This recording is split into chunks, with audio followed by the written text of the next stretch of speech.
Cercare casa online è facile, ma comprare casa è un'altra cosa. Al tuo fianco hai gli agenti immobiliari. Con la loro professionalità e competenza, comprare e vendere casa è semplice e sicuro. Ogni agente sa come dare il giusto valore al tuo sogno. Con noi il tuo domani inizia oggi.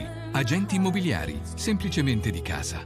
FIAIP, Collegio Regionale del Friuli Venezia Giulia.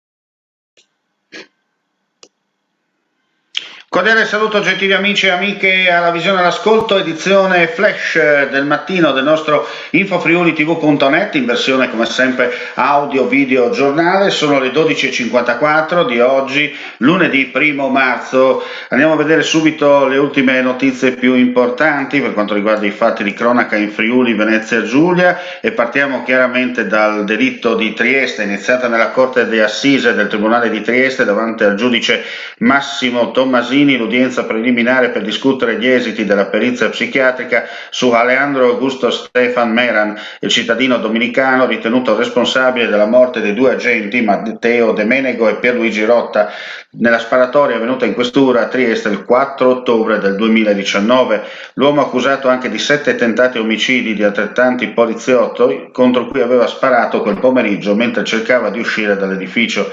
L'udienza si tiene ovviamente a porte chiuse. Dalla perizia psichiatrica, affidata a un pool di 4 esperti, è emerso che al momento della sparatoria Meran era capace di intendere e di volere e che si trattava di una capacità fortemente ridotta a causa di un disturbo da stress post-traumatico da ricondurre a un grave episodio di abuso che risale all'infanzia. Meran non era in aula, all'esterno in attesa invece la madre Betania.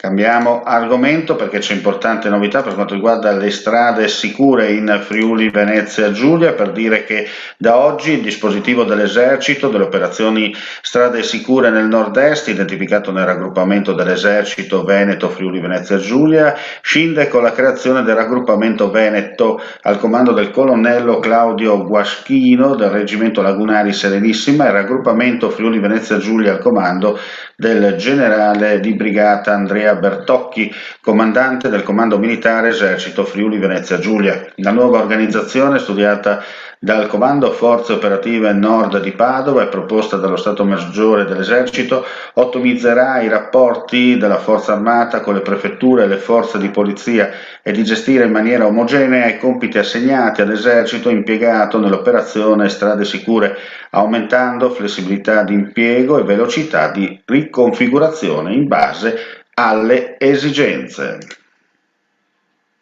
Cambiamo argomento, adesso ci spostiamo in regione per un'importante novità per quanto riguarda gli studenti in affitto. È stato pubblicato oggi sul sito della Regione Friuli Venezia Giulia l'avviso che prevede un contributo per abbattere le spese di affitto nel periodo dell'emergenza sanitaria, compreso tra il 1 febbraio e il 31 dicembre del 2020. Il budget complessivo è di 443.000 euro e i destinatari devono soddisfare 3 requisiti: l'iscrizione agli atenei e delle istituzioni dell'alta formazione della Regione Autonoma Friuli Venezia Giulia e un reddito ISEE non superiore ai 15.000 euro all'anno. Ne dà notizia l'assessore regionale all'istruzione, università e ricerca Alessia Rosolen. Sono rimborsabili le spese sostenute per contratto di locazione intestato all'interessato nei pressi della sede didattica del corso al quale risulta iscritto, purché si tratti di un comune diverso da quello di residenza. Oggi è stato pubblicato l'avviso, mentre i termini di chiusura di compilazione della domanda scadono il 19 aprile prossimo. Entro il 19 giugno 2021 saranno portati a termine i pagamenti. 2 documenti richiesti: copia del contratto di locazione e copia delle ricevute di pagamento o dei bonifici relativi al contratto di affitto. Andiamo al Pala Carnera perché si è svolta ieri sera alla presenza di il Premi Friul Tomorrow per il Fair Play 2020, Mauro Pierig, presidente dell'Associazione Sapori nelle Valli del Natisone, Bernardo Bernardini, atleta paralimpico passato dalla sedia a rotelle al triathlon del Cicli Team Friuli, la mitica società ciclistica italiana Fioriera dei Campioni rappresentata da Renzo Boscolo ed Ezio Pascoli, responsabile dell'area operation dell'APU, sono i vincitori del premio Friuli Tomorrow per il Fair Play 2020 promossi dal comitato Friuli Tomorrow in collaborazione con l'associazione Don Gilberto Pressacco, Euretica, AIDO, Associazione per la donazione di organi, tessuti e cellule Vallimpiadi. La consegna dei riconoscimenti si è svolta, come documenta la telefoto, prima della partita di basket di Serie 2 che si è giocata ieri sera al Pala Carnera, che ha visto di fronte l'APU Udine contro Verona. I riconoscimenti sono stati consegnati da Daniele Damele per Friuli Tomorrow AIDO, Flavio Pressacco per l'associazione Don Gilberto Pressacco, Alessandro Grassi per Euretica e Paolo Graberi, vicepresidente dell'APU, e da Massimo Medvez in qualità di rappresentante di Vallimpiadi. E con questa notizia chiudiamo qui la pagina flash del mattino, vi diamo appuntamento alle 14, minuto più, minuto meno, per un'altra edizione di Linea Diretta, questa volta con un ospite. Avremo con noi l'avvocato Esther Soramel e parleremo di Udine e dei suoi misteri. Per capirne di più, appuntamento come detto intorno alle 14. Grazie come sempre per la visione e l'ascolto, buongiorno a tutti e a più tardi. Cercare casa online è facile, ma comprare casa è un'altra cosa. Al tuo fianco hai gli agenti immobiliari. Con la loro professionalità e competenza, comprare e vendere casa è semplice e sicuro. Ogni agente sa come dare il giusto valore al tuo sogno. Con noi il tuo domani inizia oggi. Agenti immobiliari, semplicemente di casa. FIAIP, Collegio Regionale del Friuli Venezia Giulia.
Know yourself, know the customer, innovate yourself. Web portal dedicated to Friuli Venezia Giulia with 4 video news events and 2 live streams with connected guests. Sections dedicated to the customer. As this is a channel with a precise target, it is growing thanks to the upcoming innovation linked to the enhancement of new digital transmission technologies on the web. The editorial project is made up by professionals with their own studios in Udine and Pordenone to create customized programs as well.